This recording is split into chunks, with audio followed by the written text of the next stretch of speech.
Now, your 2 Works For You weather, sponsored by Executive Homes. 2 things I've noticed seen increasing in coverage with those showers and thunderstorms. Also, those total lightning strikes now pushing upward of 300. So we are dealing with some more tropical-like air mass, and with that, we have tropical-like cells that are firing up. And with those, they will provide us with those lightning strikes, as well as a lot of rainfall. On top of what we've already seen, it has been a very soggy stretch of weather. Several days now we're talking. We have live team coverage. Mr. Mark FOLTA is out and about.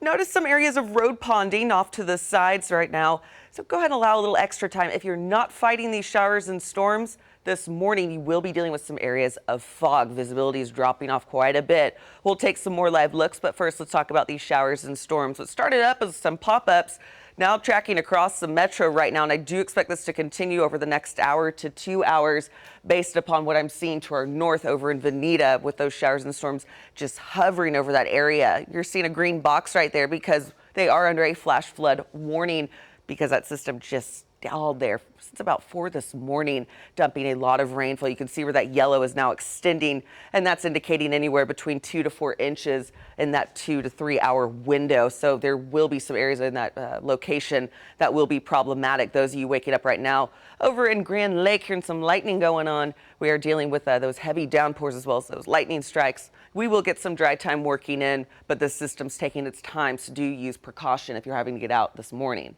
Again, that flash flood warning in effect until 9:45. Well, check out this view in Shangri-La. That sun's peeking through. I told you, it's kind of a Jekyll and Hyde forecast, isn't it? Seeing those showers coming down, but then that sun peeking out. So we're getting there. We're getting so close. And as I said earlier, that visibility is dropping off quite a bit if you're not dealing with those showers. So live look here in Brookside. Very hard to see downtown Tulsa. Actually, I can't see it. Corey, can you see it? All right, all the more reason to allow that extra time. Those visibilities will be rapidly falling off and then picking back up. So 10 being good to go right now. Visibility, as you can see, not so great. South winds are in play, and we'll keep those south winds this morning.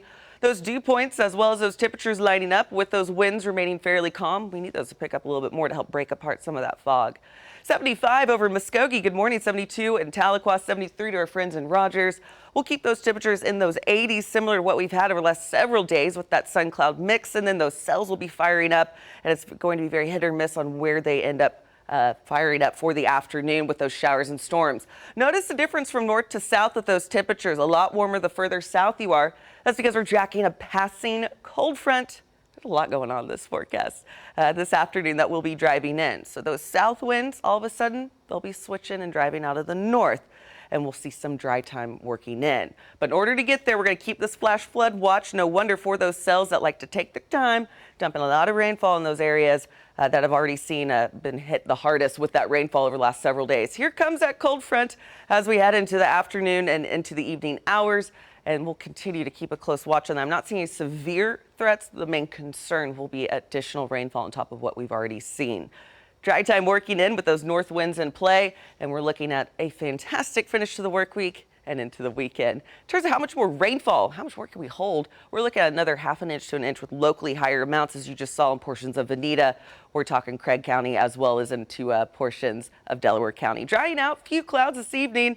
Finally, get some dry time working in. So if you have plans tonight, we will be dealing with drier conditions. 70 prior, 69 in Muskogee.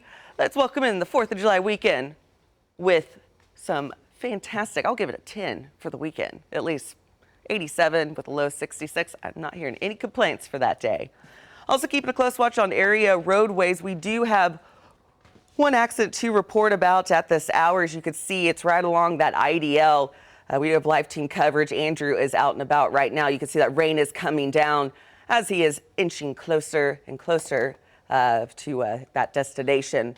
We'll dive more into this. Keep a close watch and, of course, make sure that you're taking your time. You can see that accident report on our map right now with those drive times remaining fairly consistent, but just allow that extra time for the rainfall to come down and visibility is dropping off quite a bit.